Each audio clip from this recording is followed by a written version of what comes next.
The Recruit is a new spy comedy action drama on Netflix starring Noah Centineo as Owen Hendricks, a young attorney at the CIA who quickly gets in over his head. It bears no association with the 2003 spy thriller movie that happens to have the same name. On this podcast, we like to review the latest installment of a different series every show. The pilot of The Recruit is an acronym, I.N.A.S.I.A.L. It is an hour long. We're here to discuss it and briefly talk about some of the people behind the scenes. It's December 18th, and you're listening to today's episode.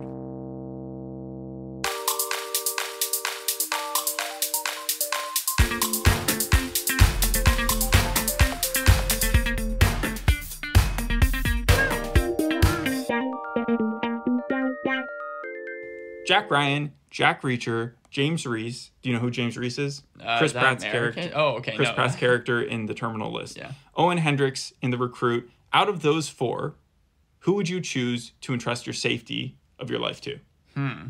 It's between Jack Ryan and Jack Reacher. I never have seen any of the iterations of Jack Ryan. So basically not James Reese and Owen Hendricks. But why not James Reese and Owen Hendricks? James Reese seems borderline schizophrenic. In The Terminal List? In The Terminal List, yeah. Okay. I mean, he's seeing people that aren't really there and all sorts of Oh, he's haunted, stuff. that's right. Yes. And Owen Hendricks? What's wrong with him? Owen Hendricks comes across as a dope in this show. I mean, at least in different Noah parts. Centineo is a dope in this show? Yes. Like, he shouldn't be hired by the CIA. They made a mistake in hiring him. I would say that they made a mistake in hiring him. The first thing we see is that they are, like, we're in Russia. Mm-hmm. There's a ton of, like, I think army soldiers that are, like, surrounding this compound. Then we have Max, who we are introduced way later on in the episode to.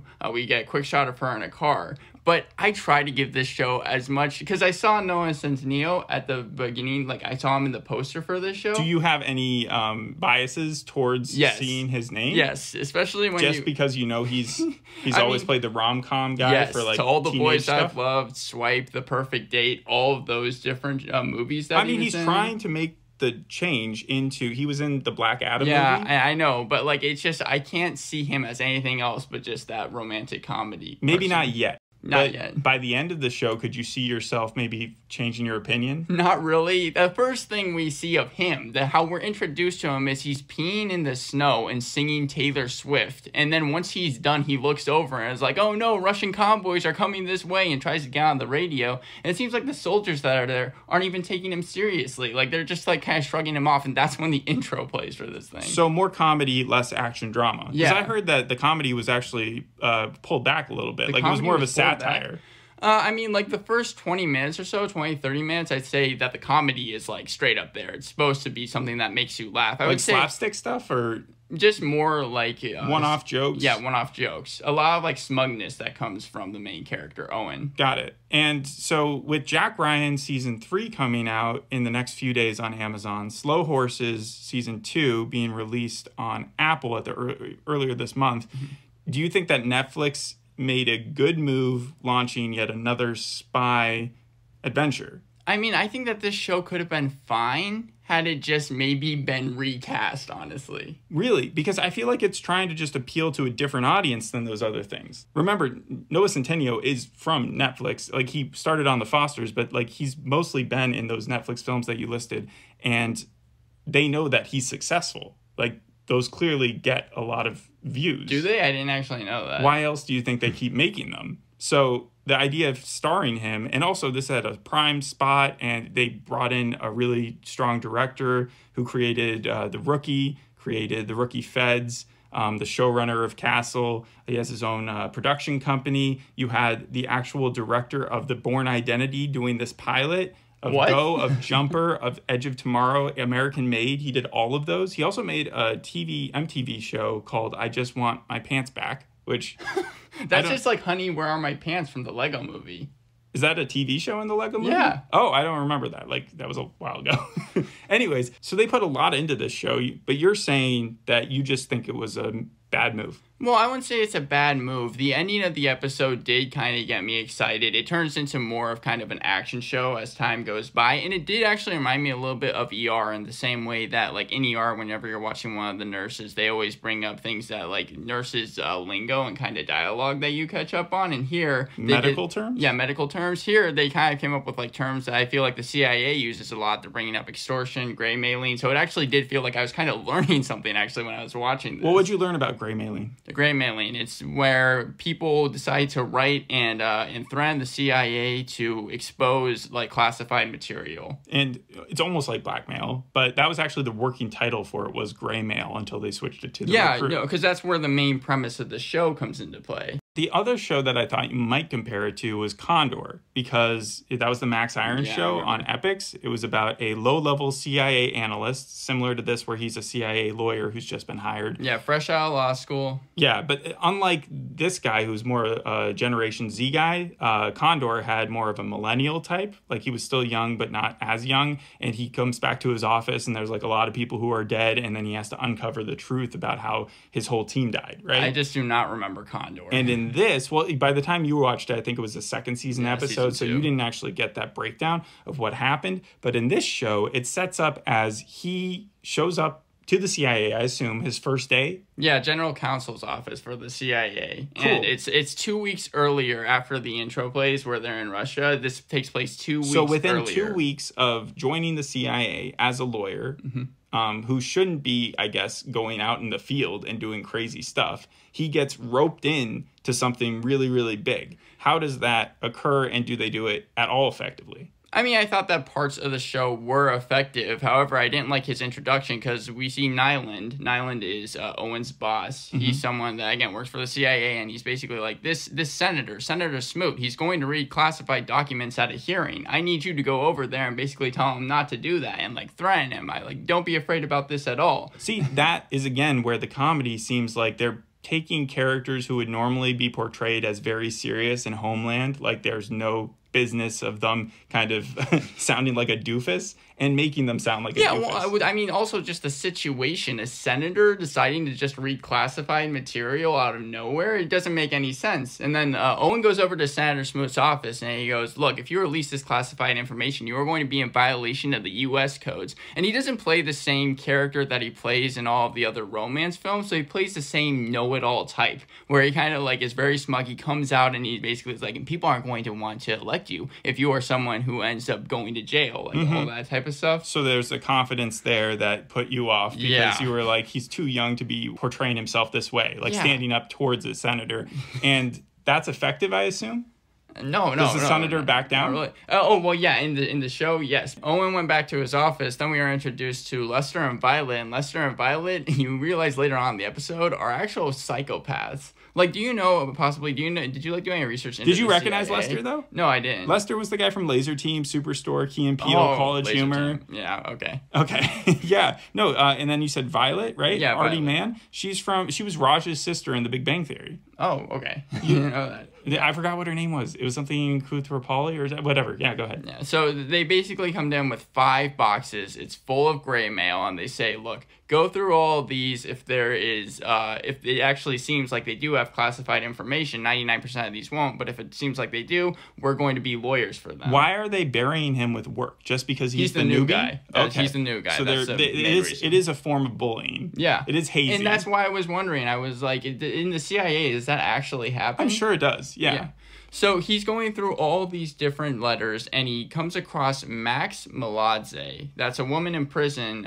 She's in Phoenix, and she's saying that she has classified information on Selby Shaw and P.W. Butcher and more that she will spill the secrets on. And then we get a quick montage scene. This is where the show had a little bit of a turnaround for me, because I was like, okay, this is actually somewhat interesting. Just got better. Yeah. You have Owen. He's going to someone named Janice. Janice is a lawyer that has been there for 3 straight days. He can't leave because apparently the CIA is going to be greenlighting a covert op that he does not want to happen. And if he leaves... Janice is a guy, right? Yeah, Janice. Yeah, Christian Brun. He is from Ready or Not or Orphan Black. But he was in Ready or Not. He played the husband that was kind of like sort of in on it, and then sort of he was wishy-washy. That's where I've seen him before. Yes, that's where you've seen him before. But yes, so Janice, he was a funny character because, again, you could just... He usually does play comic relief. He was supposed to be the burnt out, kind of like stressed out guy, because he's just trying to see the CIA to not go through with this mission. But that's where he did actually play a little bit of like the exposition dump character, though, like the one who's just kind of there to give the main character information. What do we learn from him? We learned that Max should not have the information that she does. She shouldn't even know what P.W. Butcher is, or Selby Shaw, or anything like that. She somehow has information that we don't know how she got, but she seems like the real deal. Okay. And so that's someone that So Owen... they determine that she is actually a threat that they have to intervene on. Yeah, because and where is she located? In Phoenix, in Phoenix, yeah. So they have to go to Arizona. Yeah, well, first, he actually is going to go to Yemen because he goes down to the Wait, yes, that's a detour. No, there is a difference. So what happens is he goes down to the tech department after speaking to Janice because he's trying to get more information on P.W. Butcher, what it is. Yeah. And they realize that Selby Shaw, the person that she mentioned in her letter, was actually someone named Don Gilbane. It was a pseudonym, or it was, it was a fake name. And they realized Don Gilbane is in Yemen. She's actually on a covert ops herself. So he decides, he goes to... So instead of sending a different agent to go get her, the lawyer of the agents are going to personally go to a different country. Yeah, and he even goes up to Lester and Violet and is like, are they going to pay for this? Like, is anything going to happen? And they're like, no, just book a coach seat to Yemen and you should go over there. And then he's like, oh, whatever. So he ends up flying over to Yemen. And this was where the show then kind of lost me again, because this seemed like the dumbest thing. And like, stay with me, because there's a lot of stuff that happens in this next 5 minutes that were just so crazy I couldn't get over it. So he drives to the site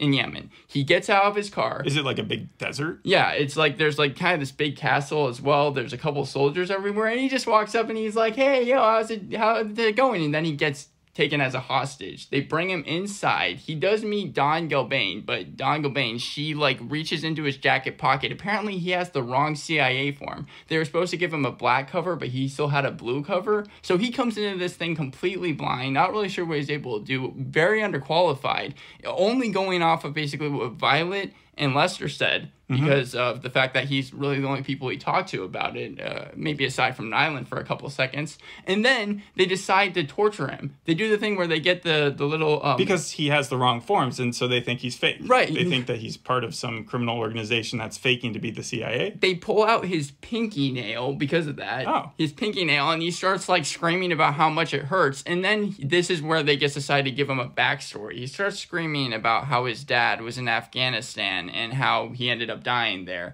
and he wants to make his dad kind of proud in the afterlife. So he's like talking about how he decided to take this job because he's really brave, and that somehow is able to convince like Don to let him go and just kind of give him information on Max. So Owen's there bawling his eyes out, and his torturer decides to take pity on him and just give him all the information without he wants, the right documentation, and then send him back home. Without the right documentation or anything, yes, they decide to untie him, and Don gives him just a little Band-Aid on that finger. Yes, that's what he comes back with. He comes back with like his pinky wrapped around. Cool. And then instead of going, if that what's the point of this information though? Like once he has the information, then he goes to the person who's gray. Then he goes to Phoenix. But I wanted to just end off the segment by saying he goes to Lester and Violet. He very well could have died on this mission after doing all that. I mean, they were torturing him even after they saw that he was part of the CIA. Sure. And instead of being like, you guys are absolutely crazy, that's why I called them maniacs before, because they were basically mad at him because they had to take over the gray mailing job while he was going to Yemen.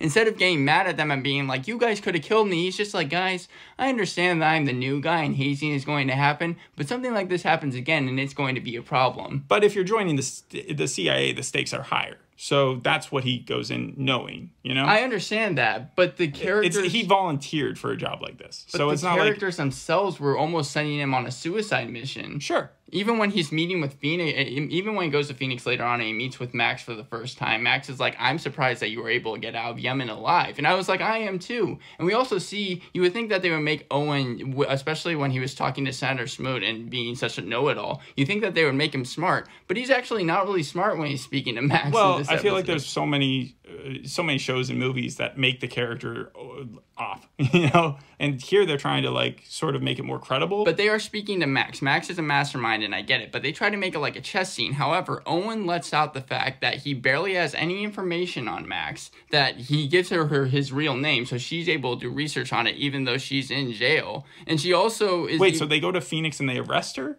No, she's already in Oh, prison. so she just wrote from prison. Yeah, she wrote from That makes prison. a lot more That's sense. I was like, why wouldn't they not approach the person who was randomly grey-mailing them first before he went to Yemen? But she was already kind of locked and loaded. So, or like locked in. Yeah, got it. Yes. Got it. Good. So when Owen is speaking to her, he also lets out the gender of Don Gilbane as well. And I was like, dude, you've let off 3 significant pieces of information to a mastermind. What are you doing? What's going on right now? I see this more as an agency problem because they should have just sent someone more experienced to deal with her. And they could have sent him too, but like someone to watch over his shoulder. That would have been a smart way to do it. She didn't dictate at all that he was the only one that she'd speak to or anything like that? No, nothing like that. Well, nothing like weird, Jack then. Reacher. So what happens is Max is like, look, I will give you the document because Owen says, if you give me the documents, I can try and help you. Like that's just a thing. So like a blacklist type scenario. And Max goes, they're in this storage locker. He drives over there, opens it up, sees the box that she was talking about with all the documents inside, and then 2 men with a gun come out. Where are they from? Were they watching the storage locker or were they watching him? I think that they were following him to the storage locker. Okay. And so what happens is this is when the show actually So they followed him probably from the prison. So anyone who visited her, they were going to... So she is already under like some other...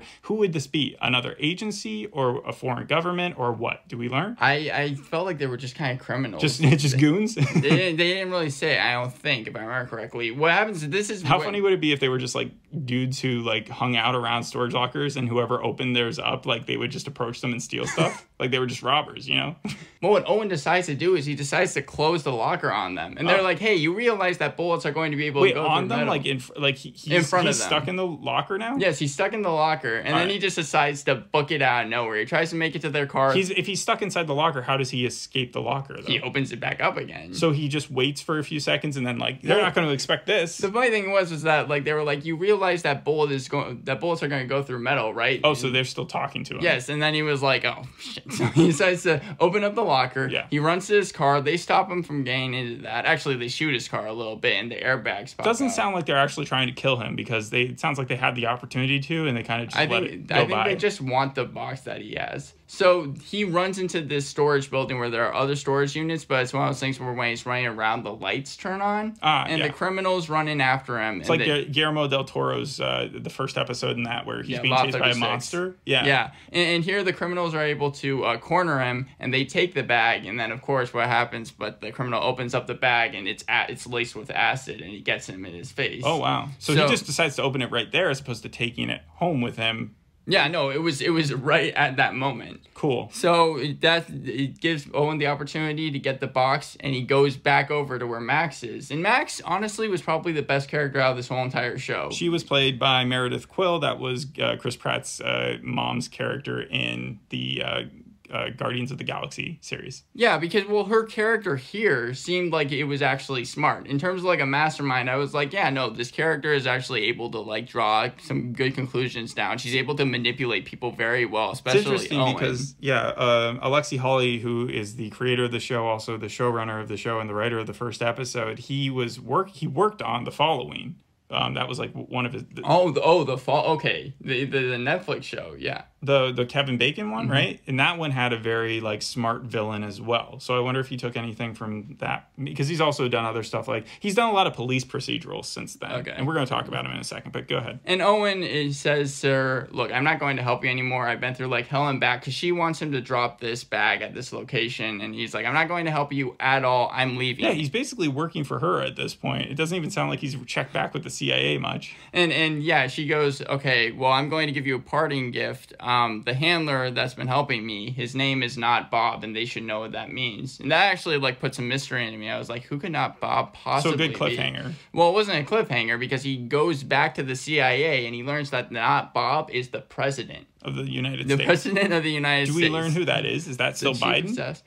I don't think that we see him in this episode. Owen goes to an island. He basically, he's about to sell out Max and tell him everything that's happened. But then he's like, you know what? I'm actually going to decide to try and help Max. So he doesn't sell her out. He calls her. He's like, there's one question that I have to ask. He calls her in prison. Like she just has a phone in prison. Yeah. Cool. Yeah, and he's like, look, I have one question to ask you. Can I trust you? And then she's like, when our interests align, you can. Otherwise, no. And then he's like, all right, I agree to help you. And that's where it ends. All right. So overall, you would give the show a 6 out of 10. It actually does pass, because at the beginning I was just like, oh, are we gonna have to deal with another smug protagonist that thinks that they know it all, and then it's like too in over their heads? And you do have to deal with some of those cliches, but actually the show itself, once it really does introduce Max and finds its footing, and even some of the action does come across as kind of intense, it does pass.